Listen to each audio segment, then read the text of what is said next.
जब तक रात में नींद में सोते हैं तब तक कोई कामना नहीं, और जब दिन होता है तो जागते हैं तो मन में तमाम कामनाएं उदय हो जाती है। एक कामना पूर्ति हो नहीं पाती कि 50 कामना आकर खड़ी होकर लाइन लगा के बैठते हैं।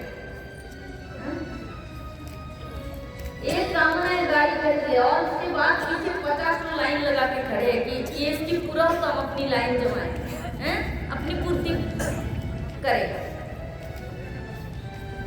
तो मतलब जीव जितने जीव को मिले वो अपूर्ण है, उसको और चाहिए चाहिए चाहिए।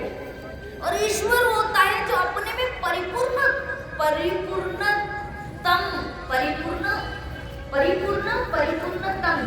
भगवान परिपूर्णतम, जिनमें भगवान में कुछ आशा नहीं है, कामना नहीं है, इच्छाएं नहीं है, अपने में परिपूर्णतम है।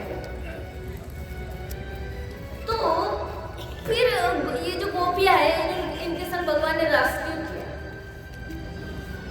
देखिए यहाँ तक भी छोटे अक्षर में स्पष्ट लिखा था भागवत जी के, मतलब नीचे अध्याय को छोड़कर अलग से लाइन लगाकर, एक लाइन लगाकर कोई गूढ़ लीला होगा तो उसके रहस्य को अलग से संतों ने इसकी व्याख्या की है। बड़े बड़े अनुभवी संतों ने व्याख्या की है और उसमें उन्होंने इस प्रकार व्याख्या की है कि ये जो रास है अभी तो परीक्षित राजा परीक्षित बहुत बड़े धर्मात्मा और भगवान श्री कृष्ण के परम भक्त थे। परीक्षित के मन में रास लीला सुनकर इस प्रकार का संशय कभी जागृत नहीं हो सकता था। परीक्षित ये प्रश्न केवल हम मानव जाति के लिए, कलिकाल के मानव के लिए प्रश्न किए, गरीब के मनुष्य रास के महत्व को समझकर इसके विषय में कोई संशय मन में ना ले और अपराध से पाप से बचे, किसी प्रकार की पाप की भागीदारी वह ना बचे। तो सुखदेव मुनि ने कहा, परीक्षित मैंने तुमसे आशा नहीं किया था कि तुम इस प्रकार के प्रश्न करोगे, और यद्यपि तुमने जब तक प्रश्न कर ही दिया तो उत्तर तो मुझे देना ही पड़ेगा, क्योंकि भगवान के विषय में मेरे प्रश्न। परीक्षित तुमने कहा कि भगवान ईश्वर है और जीव कहेंगे उन्होंने 10-5 लाख गोपियों से राज किए तो हम भी 100-200 से करें तो क्या करेंगे? परीक्षित ईश्वर ने जो किया वो जीव उनके अंश है, जीव वो नहीं कर सकता है, नहीं कर सकता। तो जब समुद्र मंथन हुआ ना, समुद्र मंथन हुआ था तो उसमें हजारों करोड़ों टन विष प्रकट हुआ था, हजारों करोड़ों टन विष। और शिव ईश्वर है, शिव कौन है? भगवान की, भगवान शंकर। तो शिव ईश्वर है, उन्होंने आला और सारे विष को पी लिया, विष को पिया तो उनको चक्कर आया क्या? चक्कर आया, शिव को कोई चक्कर आया? किसी प्रकार की तकलीफ हुई, होटल चढ़ाना पड़ा उनको डॉक्टर के पास लेकर? नहीं ना, क्योंकि वो ईश्वर है, समर्थ। समर्थ ही ईश्वर मतलब जो पूर्ण समर्थ है, पावर से जिनमें। लोग कहेंगे भगवान ने जो किया, कृष्ण ने जो किया, हम भी करेंगे, नहीं कर सकते। शिव ईश्वर है, उसने हर विष, हजारों करोड़ों टन विष पी लिया, तुम भगवान के अंश हो, तुम तोले दो तोले पीकर दिखाओ, तोले दो तोले पीकर दिखाओ। 1-2 मिनट में यदि राम नाम सत्य नहीं हुआ तो बता, भगवान ने जो किया वो मनुष्य कदापि नहीं कर सकते। कृष्ण ने 7 दिन गोवर्धन धारण किया, विशाल सप्तकोश गिरिराज गोवर्धन, जिसकी ऊंचाई गगन आकाश मार्ग का भेदन करते थे, वहां गिरिराज गोवर्धन, जिसने 5 वर्ष की आयु में विशाल कालिया नाग की अभिमान को गर्व को चूर्ण करते हुए यमुना से निकाल कर फेंका, वह कृष्ण। परीक्षित सुनो, देखो एक कटोरा में हम गंगा जल को ले लेते हैं, है ना? एक कटोरा में गंगा जल को ले लिए और उसमें यदि शुकर होता है ना, शुकर का मूल लग जाए तो हम लोग क्या कहते हैं? अरे शुक्र का गंदा मुंह लग गया, गंगा जल अपवित्र हो गया। शुक्र का मुख लग गया तो गंगा जल अपवित्र हो गया। और परीक्षित बहती हुई गंगा में, वो तो कटोरे की गंगा जल था, और बहती हुई गंगा में पूरा शुक्र भी डूब जाए तो बहती हुई गंगा कभी अपवित्र नहीं होती है। बहती गंगा तो परीक्षित वो ईश्वर, सूर्य, अग्नि, ये तो देवता है, फिर भी देखो इनकी कितनी शक्ति, देवता होकर सूर्य देवता। एक अपवित्र वस्तु के रस को सूर्य खींचता है और पवित्र वस्तु के रस को भी खींचता है, किंतु अपवित्र वस्तु के अपवित्र रस को खींचने से सूर्य अपवित्र नहीं होता है। हाँ, किसी फूलों के रस को खींचने से सूर्य ज्यादा पवित्र भी तो नहीं होता है, क्योंकि सूर्य में वो शक्ति है, वो ताकत है कि पवित्र अपवित्र को दोनों को भी हजम करके उसको पवित्र करे, न कि उसकी अपवित्रता से अपवित्रता उस पर प्रभाव डाल सके। और एक उदाहरण मैं आपको देती हूँ समझने के लिए। जैसे अग्नि होता है ना, अग्नि का एक नाम है पावक। पावक माने जो पवित्रता दान करते हैं, उसे कहते हैं पावक। तो अग्नि में यदि आप घी की आहुति डालेंगे, घी की, तो अग्नि से शिकार करता है, उसको खींचता है। और किसी अग्नि में मरा हुआ मनुष्य की शरीर, मुर्दा को भी डालते हो कि नहीं, लोग डालते हैं तो अग्नि उसके रस को भी ग्रहण करते हुए उस मुर्दे के शरीर को पवित्रता दान करते हैं। तो परीक्षित सुनो, एक मुर्दे के शरीर को जो अग्नि में जलाया जाता है तो अग्नि अपवित्र नहीं होते हैं, और घी की आहुति देने से अग्नि उसके पावर, उसकी जितनी पवित्रता है उससे ज्यादा पवित्र तो उसमें नहीं होते हैं, क्योंकि अग्नि में और शक्ति है। तो हमारे शरीर में मक्खी एक बैठ जाए, हमारे हाथ में पैर में मक्खी बैठ जाए तो हम लोग स्नान करते हैं, चाटा उठ जाए लोग स्नान करते हैं। हमें वो पवित्रता है कि उसकी छोटी सी बहुत तुच्छ पवित्रता हमें स्पर्श नहीं कर पाते हैं। और वो तो भगवान है, ये तो देवताओं की बात मैंने तुम्हें सुनाया, वो कृष्ण स्वयं ईश्वर है, भगवान। उनमें वो शक्ति है कि एक ही क्षण में लाखों करोड़ों गोपियों के संग लाखों करोड़ों गोपियों ने अनंत गोपियां कहा गया। हम जो प्रत्येक जीव है सब गोपी तो है, भगवान ही केवल ईश्वरी पुरुष है। आत्मा जो है तो प्रकृति है, शक्ति है। इसलिए मीराबाई जब वृंदावन में गए थे ना, मीराबाई का आप सब जानते होंगे। मीराबाई की कथा आती है,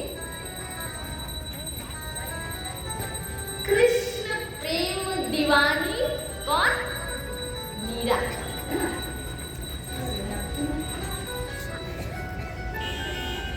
तो मीरा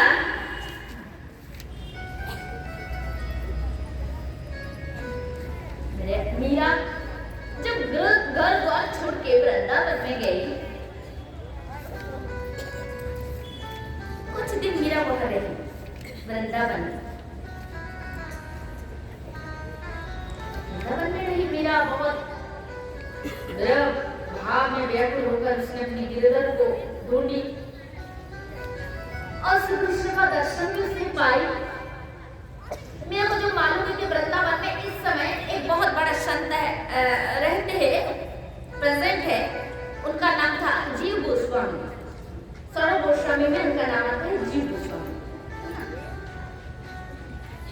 मेरा सच्ची बहुत बड़ा महात्मा है, हजारों शिष्य उनके हैं, तो क्यों ना मैं संत है, महात्मा है, तो उनसे थोड़ा मिलूं, उनका दर्शन करूं। मीरा के मन में ये भाव आई। सो मीरा गई, उनके आश्रम के सामने गई और मीरा ने उनके सेवक से कहा कि गोस्वामी जी से मैं थोड़ा मिलना चाहती हूँ। सेवक अंदर गए मंदिर के अंदर और जाकर गोस्वामी जी को खबर किए कि एक महिला है, खुद को कृष्ण की प्रेमिका कहती है और मैं आपसे मिलना चाहती हूँ, नाम है मीराबाई। देव गोस्वामी ने उत्तर में भेज दिया, सेवक से कह दो उस मीरा से कि हम संत है, ब्रह्मचारी है, हम किसी स्त्री से मिलना नहीं चाहते और किसी स्त्री का मुख भी दर्शन करना नहीं चाहते। ये खबर जाकर जैसे ही सेवकों ने जाकर मीराबाई से कही, तो सुनकर मीरा उत्तर क्या देगी? सुनते ही मीरा को हंसी आ गई, सुनते ही मीरा को हंसी आ गई और मीरा हंसते कहने लगी, अरे इतना दिन तक तो जानते थे वृंदावन में एक ही पुरुष रहता था, पुरुष पुरुषोत्तम भगवान श्री कृष्ण, नटवर नागर पुरुष शिरोमणि है वो। इतना दिन तक यही जानते थे कि वृंदावन में एक ही पुरुष है श्री कृष्ण, अब ये दूसरा पुरुष कहां से आ गया? ये मीरा हंस के बोली। तो उनके सेवकों को भी लगा कि मतलब क्रोध क्या, नाराजगी क्या, ये जो है, ये जो मतलब भक्तिमती है महिला, ये तो उल्टा हंस रही है। सेवक ने जाकर उनके गुरुदेव से कह दिए, बोले गुरु महाराज रिएक्शन क्या? कोई एक्शन नहीं, और रिएक्शन नहीं बल्कि और दूसरा एक्शन हो गया। बोले क्या? वो तो हंस रही थी और यह कह रही थी कि वृंदावन में जानते थे एक ही पुरुष वो श्री कृष्ण, और ये दूसरा कृष्ण कहां से आ गया? तो ये बात सुनकर उस जीव गोस्वामी को भारी लगा। उन्होंने कहा, सत्य में वास्तव में मीरा की ज्ञान अगाध है, मीरा की जो भाव है, प्रेम है, वास्तविक है। हम तो संत की बनाए थे, हम खुद संत माने थे, किंतु संत में मैं खुद को ही भगवान को भूलकर मैं खुद को ही भगवान समझ बैठा था, किंतु भगवान को पाने के लिए भगवान बनने से नहीं होगा, भगवान को पाने के लिए भगवान का भक्त बनना पड़ेगा। बोला राधे। और जब आप भक्त बन जाओगे ना, भक्त बन जाओगे तो डेफिनेटली एक दिन भगवान अपने भक्तों को जब देखते हैं कि ये पूर्ण भाव से मुझे ही चाहते हैं, तो भगवान एक दिन अपने भक्त में वो शक्ति देते हैं कि तू मेरा बराबर बन जा। अपने भक्त को भी अपना जैसा बना लेते हैं, अर्थात अपने भक्त को भी भगवान समान बना लेते हैं। बोलो राधे। यही भगवान की भगवत्ता है, यही भगवान की सबसे बड़ी भगवत्ता है। तो श्री मीराबाई अर्थात जगत में जितने लोग कहते हैं ना, आजकल मतलब मैं कथा में गई थी तो आपके सामने भी इसको वो कर रही हूँ, मतलब कुछ आजकल जनरेशन समाज में ऐसे भी लोग रहते हैं, मतलब आध्यात्मिक पथ में जुड़ने के बाद भी उनका विचार है कि जो नारी होते हैं उनको भक्ति करने की, कथा कहने की मतलब अधिकार नहीं। ये तो हम लोग जब शास्त्र की गहराई में पहुंचते हैं और अनुभव करते हैं कि जगत में पुरुष ही कौन है और नारी कौन है, और नारियों की यदि बात आई तो जगत में जितनी नारी शक्ति है उनमें से सर्वश्रेष्ठ श्री राधा, और कृष्ण के भक्त में सर्वश्रेष्ठ राधा की नाम आती है। और आशक्ति राधा तत्व पुरुष कौन है? रक्त मांस का पिंड, आत्मा निकल जाए तो पिंड क्या भागवत कथा कहेंगे। मेरे विचार में भागवत कथा वक्ता वही हो सकते जिनमें संसार की कोई मैला, संसार की माया की कोई मलिनता जिसके मन में ना हो। काम, क्रोध, लोभी, कामी, कपटी लोगों को वक्ता नहीं बनना चाहिए। जो कृष्ण के लिए लालच हो, जिसने कृष्णमय अपने जीवन को बना लिया, वही भागवत वक्ता। जैसे सुखदेव मुनि थे, उन्हीं की तरह जिसने अपने जीवन बना लिया वही भागवत वक्ता होने के लिए, चाहे वो पुरुष हो या नारी हो। जरूरी नहीं नारी में ही दोष होते, पुरुष में भी संसार की भोग विषय लोभ लालसा हो सकता है। मन तो सबका है, माया की प्रपंच का सागर खली हुई है। भगवान पुरुष नारी ये शरीर देखते ही नहीं, क्योंकि ये मायामय दृष्टि से प्रपंच दृष्टि का भेद है। वास्तव में सब दिव्य चैतन्य स्वरूप जीव है, सब में एक है, एक ही तत्व, एक वेद का श्लोक, एक देव सर्वभूतेषु गृह सर्वव्यापी, सर्वभूत अंतरात्मा कर्माध्यक्ष अधिवासी साक्षी चिता सनातनम निर्गुणस्य केवलम केवलम केवलम। वेद का श्लोक, एक ही तत्व सर्वभूत व्यापी। अमेरिका में जाओ, वह हवा नहीं है, हवा है नहीं तो लोग तो मर जाएंगे, वहां के लोग मर जाएंगे। हवा सर्वभूत व्यापी है। सांस प्रसास ले रहे हैं, तो उसी प्रकार जिस प्रकार हवा, जल, अग्नि, ये स्थल सर्वभूत व्यापी है और सब जगह जीव जंतु, जीव जगत मतलब पूर्ण जीव निवास कर रहे हैं, चाहे मनुष्य हो और दूसरे शरीर में भी, उन्हें भी जल सांस चाहिए, पशु पक्षी तक सबकी बात कर रहे हैं। तो उसी प्रकार ये तो हवा, वायु, अग्नि, ये तो देव देवताओं की शक्ति है और वो तो परम ब्रह्म, परमात्मा, परम तत्व है, वो जगत के बाहर अंदर सर्वभूत व्यापी और समस्त जीव के हृदय में निवास है।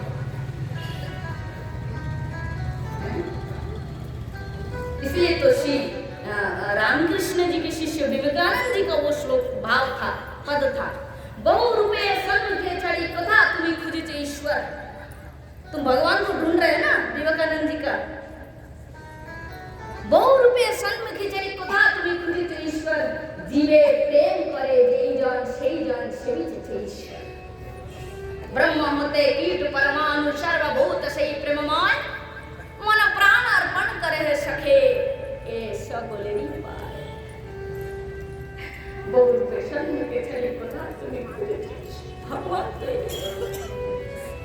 ये जगत के कण कण में जो दिख रहा है स्थूल भागवत रूपे मन संवार ले लिया। स्थूल जगत में जो तुम देख रहे हो ये सब भगवान ही बने। पुरुष होइलो कृष्ण, बंगला पढ़ने, पुरुष होइलो कृष्ण, प्रकृति माने नारी, प्रकृति आपने, पुरुष होइलो कृष्ण, प्रकृति आपने माने स्वयं, अब बहुत होइलो कृष्ण लीलार करने। बहुत मना मतलब बहु माने बहुवचन, मतलब बहुत कुछ माने जो सब आप दिख रहे हैं, पशु पक्षी कीट पतंग जलचर स्थलचर भूचर गगनचर सकुचर जो नहीं दिखाई देते हैं वो भी नहीं दिखाई देते, मतलब ऐसे भी जंतु होते हैं ना जो आंखों से दिखता नहीं है पर है, प्रेजेंट है, बहुत कुछ सृष्टि में बहुत कुछ है जो हमें इसका ज्ञान नहीं, वो भी भगवान ही बने। तो जिन लोग अज्ञानी होते हैं उन लोग भेदभाव करते हैं, वैषम्यता करते हैं, तर्क करते हैं। वास्तविक ज्ञानी में तर्क का कोई, वास्तविक ज्ञानी में तर्क के लिए कोई जगह नहीं हो, तर्क नहीं करते हैं। हमारे वृंदावन में एक संत था हित हरि वंशी जी, हित हरि वंशी, काशी से विद्वान पंडित है, बोले तर्क करना चाहते हैं, मतलब शास्त्रार्थ करना चाहते हैं। तो गए उनके कुटिया में जाकर देखा तो ध्यान में बैठे हुए, ध्यान में बैठे थे और कुछ समय बाद नेत्र खुले तो बोले काशी से पंडित आए, आपसे शास्त्रार्थ करना चाहते हैं। शास्त्रार्थ करना चाहते हैं मुझसे? हाँ आपसे, क्योंकि सबका कहना वृंदावन में श्रेष्ठ ज्ञानी पंडित विद्वान आप थे, आपसे करना चाहते हैं। उन्होंने कुछ भक्तों को बुलाया और कहा एक कागज और एक कलम लेके आए। अगरबत्ती ने एक एक पीस लगाया देगा, पूरा धुआं धुआं।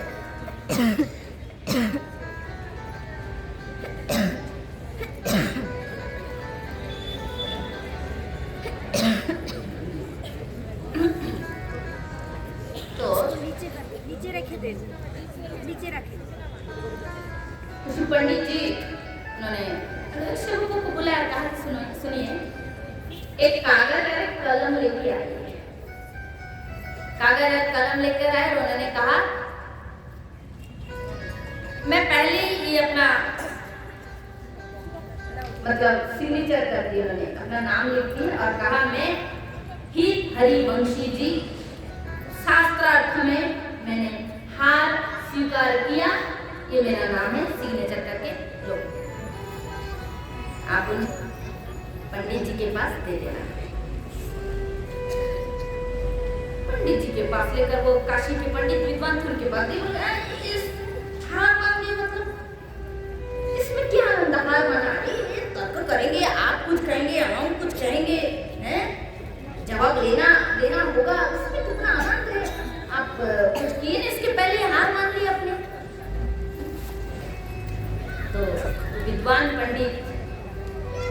ने जब ये कहा तो नील हरिवंशी जी ने कहा कि देखो, उन्होंने एक श्लोक कहा, बस एक ही श्लोक कहा कि आलरणे सर्वशस्त्राणि विचारच पुनः पुनः।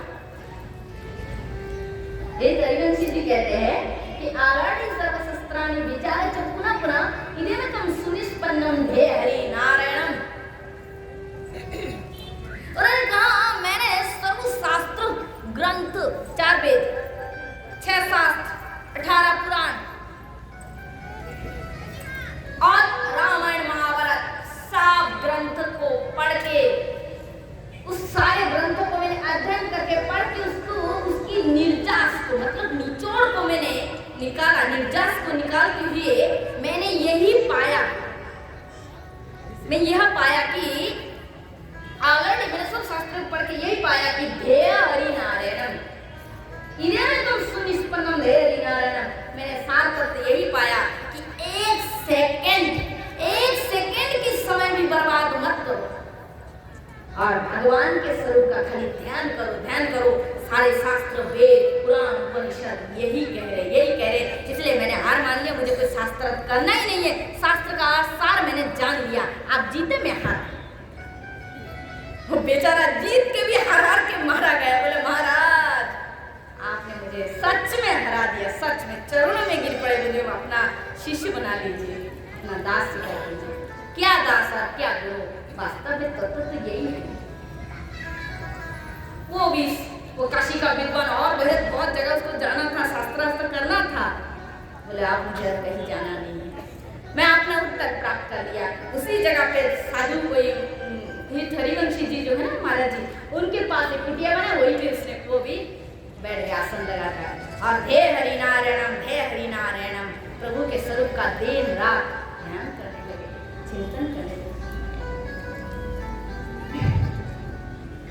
मतलब बहुत चीज ऐसी है, मैं आपको बताऊं, मतलब इसकी ये चीज ऐसी है कि शब्द कहने के लिए एक शब्द अथवा 2 शब्द व्यवहार होता है, किंतु जब आप करोगे तो इसकी जो महिमा को समझोगे कि क्या है। मतलब बहुत बड़ी साजिश है ये प्रकृति, मतलब माया जो है, एक तो जड़ परा प्रकृति है, इसकी अपनी कोई स्वतंत्र नहीं, शक्ति नहीं। इस पे जब ईश्वर शक्ति डालते हैं तब ये संचालयमान होते हैं। पेड़ में माटी में बीज डालो, पेड़ होता है। ये जड़ प्रकृति में परातत्व भगवान की शक्ति जब संचार होते तो ये सक्रिय होते हैं, नहीं तो ये निष्क्रिय होकर पड़ा रहता है। और एक दुष्ट, अतिशय दुष्ट दुख रूपा, और एक माया है जो जीव के मन और बुद्धि में घुसकर उसे भ्रमित कर देते हैं। जा पर न पड़ जीव घोर कूपा। एक दुष्ट से अतिशय दुख रूपा एक माया है जो बड़ी दुष्ट है, दुष्ट शैतान है। जीव के मन और बुद्धि में घुसकर जीव को घोर नरक की कूप में डाल देते हैं। तो जैसे जो प्रोसेस से हम माया की गहराई में घुसे, उसी प्रोसेस से निकलना है। 10 कमरा है, आप जिस गेट से गए, आपको निकलने की वही गेट ही व्यवहार करना पड़ेगा, तो ये बाहर आ सकते हैं। तो उसी प्रकार तो प्रोसेस क्या है, इस माया की चंगुल में मकड़ी जाल फैलाते हैं, खुद जाल फैलाते अपने मुंह से और खुद ही फंस जाते हैं। तो जो जैसे आप फंसे वैसे निकलना है, और निकलने के लिए एक ही उपाय है, एक ही, बार बार भगवत स्वरूप का चिंतन करें, बार बार भगवत स्वरूप का चिंतन करें। संसारी बात जितना हो सके ना सुनिए, कम सुनिए, कहना सुनना देखना, गंदे चीज को वीडियो मोबाइल में टीवी में देखना बंद। जो चाहते हैं भगवान को, उनके लिए जिनकी इच्छा है, कहते ना वही आइए, यहाँ भोजन बांटा जा रहा है। अब देखो अनाउंस करने वाले दूसरे लोग आना जाए, मैं कथा के माध्यम से कह रही हूँ।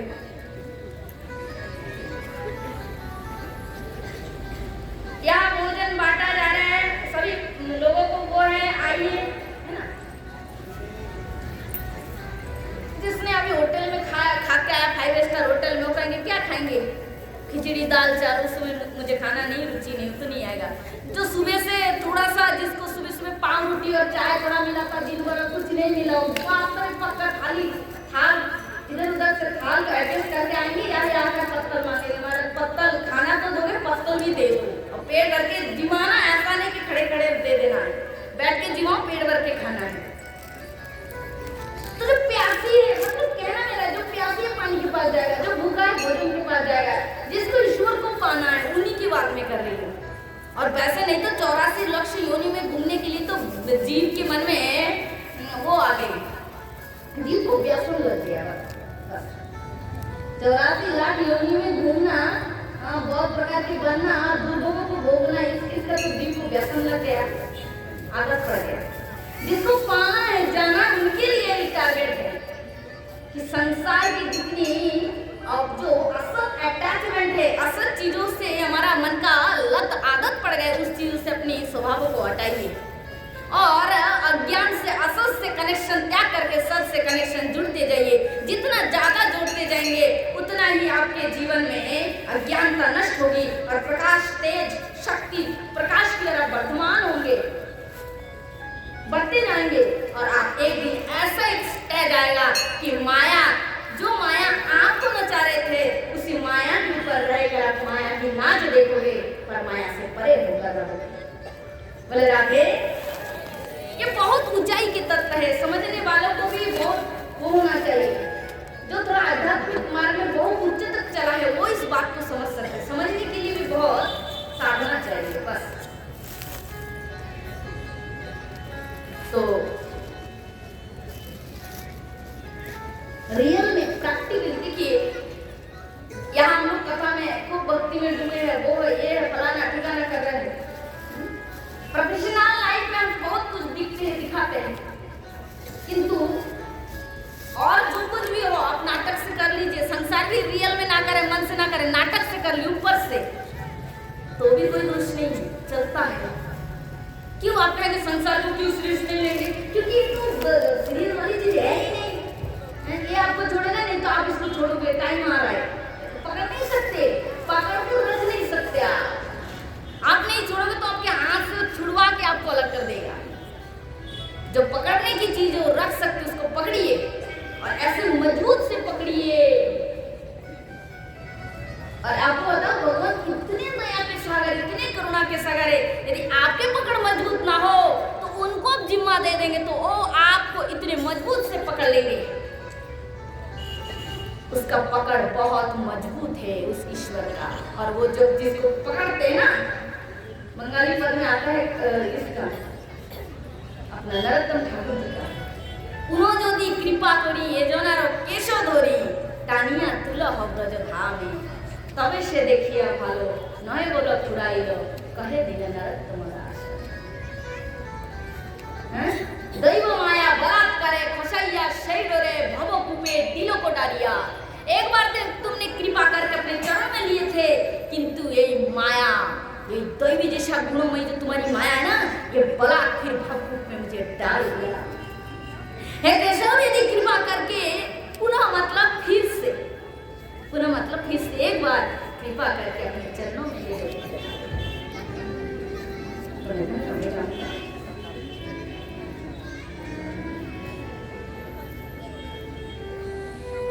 सत्संग करना क्या है? सत्संग अर्थात भगवान की नजदीक आना। बहुत बड़ी चौड़ी नदी है, चौड़ी नदी है।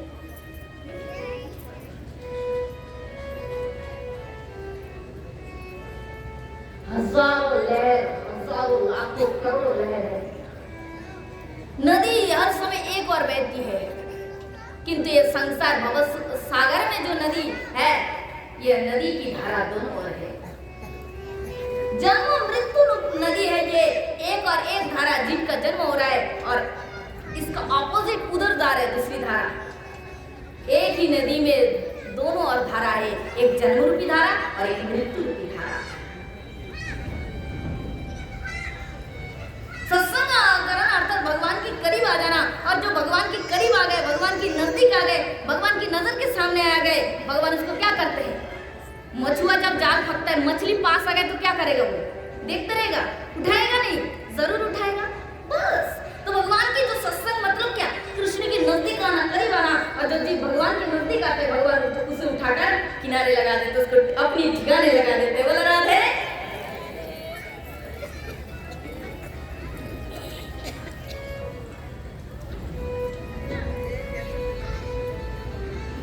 देखिए, जैसे उदाहरण देती हूँ, बड़ी सुंदर कथा है, वृंदावन की है। गोपाल है ना, गोपाल कृष्णा। गोपाल का उम्र 5 वर्ष का है। लाला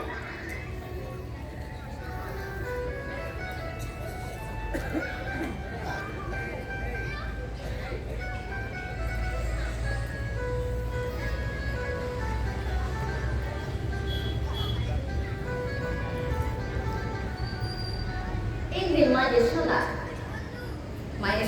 क्या की, कृष्ण की जन्मदिन आता है, साल में एक बार आता है कि नहीं सब बच्चे के, तो भगवान के भी एक जन्मदिन के दिन माँ यशोदा ने क्या किए, जाके लाला के जन्मदिन में उसके मंगल के लिए मैं यमुना में दीप दान करूं। मैं यशोदा बहुत सारे दीप ले गई और गोपाल के मंगल के लिए उसके जन्मदिन के शुभ अवसर पर यमुना में दीप दान करने गई।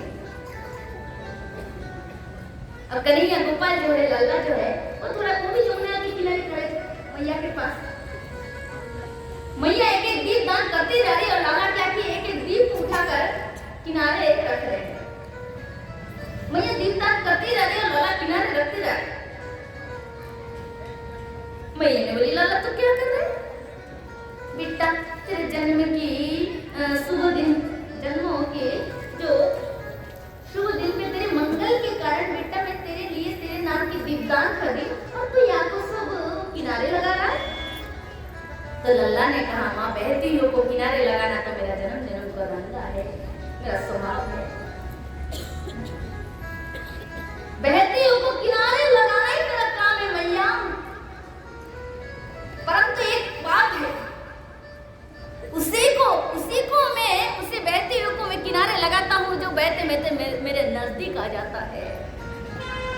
तो भवसागर में हम लाखों करोड़ों जीव बह रहे हैं, किंतु किनारे कौन आ रहा है? भगवान के पास कौन आ रहा है? जो सत्संग कर रहे हैं, कृष्ण मुखी जिनका मन हो रहा है। और कृष्ण विमुख जो जीव है वो भगवान के बहुत दूर है, और कृष्ण मुखी जीव को भगवान तुरंत करते और अपने किनारे रखा, अपने चरणों में अपने स्थान पे रखते हैं। इसलिए भक्तजन, ये जीवन की जो आपको जो देख रहे हैं ना, ये जो लाइफ, ये हम लोग बहुत बड़े मतलब क्या करते हैं, बहुत सपना सजाते, सपना वैराइटीज के सपना, ये करना है। कितने लोग 4-5 साल की पहले की सपना भी सजाते रखते हैं। तो कहते हैं, मतलब श्री भक्ति वेदांत ठाकुर जी की एक मैंने चर्चा सुनी थी, उसमें वे कह रहे कि तुम जो ऐसा कर रहे हैं ना, ये कुछ होने वाला नहीं है। कृष्ण की गीता के रूल्स को अपना कर जीवन जियो, तो तुम्हारा पैर गड्ढा में खाल में नहीं गिरेगा। सर्वधर्मान परित्यज्य, वो वाला सर्वश्रेष्ठ श्लोक है। तुमको कुछ करना ही नहीं है, कुछ मत करो। आपको बताओ, ज्ञान योग, कर्म योग, भक्ति योग, विभूति योग, सब ज्ञान की चर्चा श्री कृष्ण ने बताया। तूफान की तरह झड़ के बताते गए श्लोक। अर्जुन तो बड़ा विद्वान था, हमारे तरह थोड़ी ना समझा के बोलना पड़ता है। भगवान तो बोलते गए और अर्जुन सुनते गया और ग्रहण करते गया। प्रश्न किए, जवाब मिला, फिर प्रश्न किए, जवाब मिला, हो गया। बहुत सारे प्रश्नोत्तर हुआ। अर्जुन ने कहा, प्रभु मेरा आपसे ये कहना है कि ये जो आपने बहुत सारी योग की शिक्षा मुझे दी है, ज्ञान योग, कर्म योग, विभूति योग, प्रभु, तो मैं आपसे पूछता हूँ कि इनमें से मैं कौन सी शिक्षा धारण करूं? क्या कौन सी शिक्षा को धारण करूं? अर्जुन कह रहे हैं कि प्रभु सब तो आपने बता दिया, सब कुछ आपने बताया, गीता की 4 से 7 तक तो आपने बताया। तो आप मुझे ये बताइए कि मैं करूं क्या? किम करिष्यति, मैं क्या करूं? भगवान कृष्ण ने कहा तुम सब सुन चुके? बोले हाँ। मन में धारण कर चुके? बोले हाँ। बोले बताइए केशव अब मैं क्या करूं? बोले बताऊं? बोले हाँ, यदि मैं जो बताऊंगा तुम करोगे? केशव करूंगा मतलब क्या? शिष्टस्ते स्वामिवाम प्रपन्ना, मैं तुम्हारा शिष्य हूं, तुम मेरे गुरु हो, तुम आदेश तो करो प्रभु। तुम कहोगे और ये सेवक तुरंत धारण करके कर्म में प्रयोग करेगा। अच्छा, तो यदि कहोगे तुम, यदि तुम्हारा कहना यही है कि तुम करोगे तो अर्जुन मैं तुमसे यही कहता हूँ कि जो मैं तुमको जितना उपदेश है, ज्ञान योग, ये कर्म योग, ये भक्ति योग, ये विभूति योग, ये बहुत प्रकार की मूर्ति पूजा, ये सेवा, ये नियम विधि, जितना कुछ बताया ना सब भूल जाओ, दिमाग से निकाल दो, भूल जाओ। क्या इतना समय बताया भूल जाओ? मैंने हाँ भूल जाओ। तो फिर भूल के फिर क्या करो केशव? बोले यही करो जितने नियम कारण विधि विधान बताया गया था भूल कर। अर्जुन तुम मेरे अपना बंधु हो, मेरे परम आत्मीय माने परम बंधु हो, इसलिए मैं तुम्हें कहता हूँ सर्वधर्मान् परित्यज्य मामेकं शरणं व्रज। तुझे कुछ करने की जरूरत नहीं। जय श्री कृष्ण, जय श्री कृष्ण, जय श्री कृष्ण, निरंतर मेरे शरण ले, तेरा सब बनता जाएगा, बनता जाएगा, बनता जाएगा।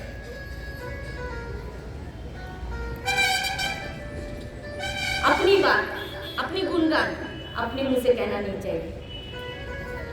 कहना चाहिए? नहीं कहना चाहिए। तो भगवान केवल हम जैसे जीव के कल्याण के लिए, राम ने नहीं कहा था कि मैं भगवान हूं, मेरे भक्ति करो, हर जगह कहते हैं मैं दास। दशरथ पुत्र अयोध्या नरेश, चक्रवर्ती सम्राट राजा दशरथ पुत्र श्री राम मुनि आपके चरणों का दास। परिचय राम जी का। कृष्ण कहते हैं मैं भगवान हूं, मेरे शरण में आ जाओ, तुम्हारा कल्याण होगा। भगवान मानव बन के लीला की है सो राम, भगवान परिपूर्ण भगवान बनकर लीला की है सो कृष्ण। शरण ले, निर्विच्छिन्न शरण कर, शरण करता जा अर्जुन, बस देख सब होता जाएगा। और मेरे शरण करते तो युद्ध कर, मामूस पर युद्ध जा, मेरे शरण करते युद्ध कर। अर्जुन तू निमित्त मात्र है, मैंने सबको मार रखा, तू नहीं मारेगा तो भी मरेगा। मेरे शरण करते युद्ध कर, देख देख मेरी शक्ति, आप शक्ति को देख। तू देखना चाहता है तो विश्व रूप को दिखाया दे। मेरे हजार मुखों में काल की तरह मैं काल स्वरूप में सबको भक्षण करूं। एक मुख में मेरा जन्म, एक मुख में मेरा संगार। देख तू मेरे अनंत शक्तियों। अर्जुन ने कहा त्राहिमाम त्राहिमाम, जय श्री कृष्ण। भक्तियों को प्राप्त हो गए अर्जुन, रुदन करने लगे, जय श्री कृष्ण जय श्री कृष्ण क्रंदन करने लगे। भगवान छोटा सा फिर शंकर चक्र छोटे रूप में आए, अर्जुन को हृदय से लगा दिया।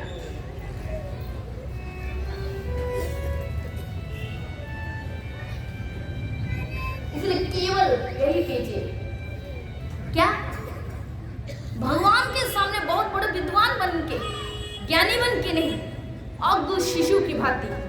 माँ दूध नहीं पिलाने तो तुम पीना ही नहीं आते, पूरा कीचड़ भरे शरीर है, तुम खाली भगवान के लिए रो रो रो। तुम्हारे अंदर जो जितनी मैला है वो भगवान धोएगा, धो डालेगा। बच्चे रोते हैं माँ माँ दूध दे दो, माँ माँ माँ। माँ देखते सारा शरीर में कीचड़ कादा भरे होकर आकर नंगे है और माँ माँ माँ चिल्ला के रो रहे हैं। माँ क्या करते हैं? ये देखते हैं कि बच्चे के शरीर में कीचड़ है, उसको जाकर अपने आंचल में चिपट लेते हैं, अपने आंचल से उसके शरीर को खोल देते हैं और अपनी वात्सल्य में स्नेह में माँ अपनी वात्सल्य का दान करती है, अमृत में दूध का पान कराती है और उस संतान को परम एक शिशु अपने माँ के गोद में सोए हुए, माँ के गोद में बैठे एक शिशु, इंद्र स्वर्ग की राजा इंद्र अपने आसन में जो सुख पाते उससे करोड़ों गुना सुख एक शिशु अपने माँ के गोद में बैठ के प्राप्त करते हैं। वो माँ जननी इतने मान।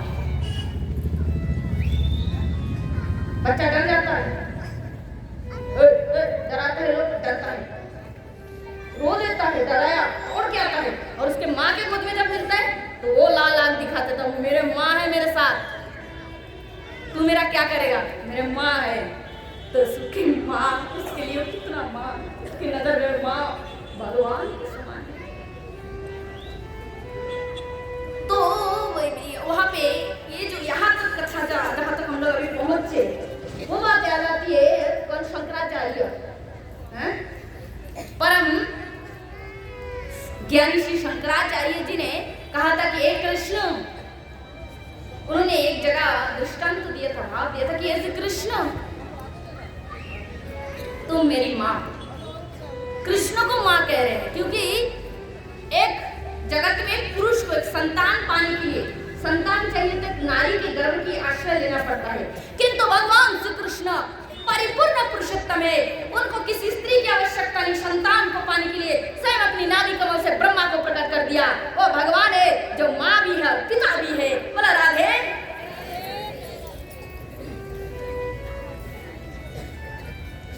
तो स्वयं शंकराचार्य कहते हैं श्री कृष्ण तुम मेरी माँ हो, और मोह रूपी दासी के गोद में दिन मुझे देकर, दासी के गोद में देते हैं कि नहीं रानी लोग बच्चे लोगों को, तो मोह रूपी दासी के गोद में तुम मुझे छोड़कर है कृष्ण रूपी माँ, तुम बहुत दिनों से मेरी प्रति उदास बन गए हो, मोह रूपी दासी के गोद में मुझे रखकर।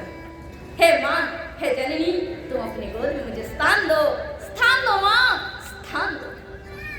कृष्ण आ जाते हैं क्योंकि जगत में जितनी माँ के अंदर वात्सल्य है, वो वात्सल्य कहाँ से आया? कहाँ से? कृष्ण से आया, कृष्ण से, क्योंकि कृष्ण ही नारायण दया सिंधु वात्सल्य गुण सागरम, श्लोक कह रहे हैं मैं नहीं, वो अनंत वात्सल्य का सागर है।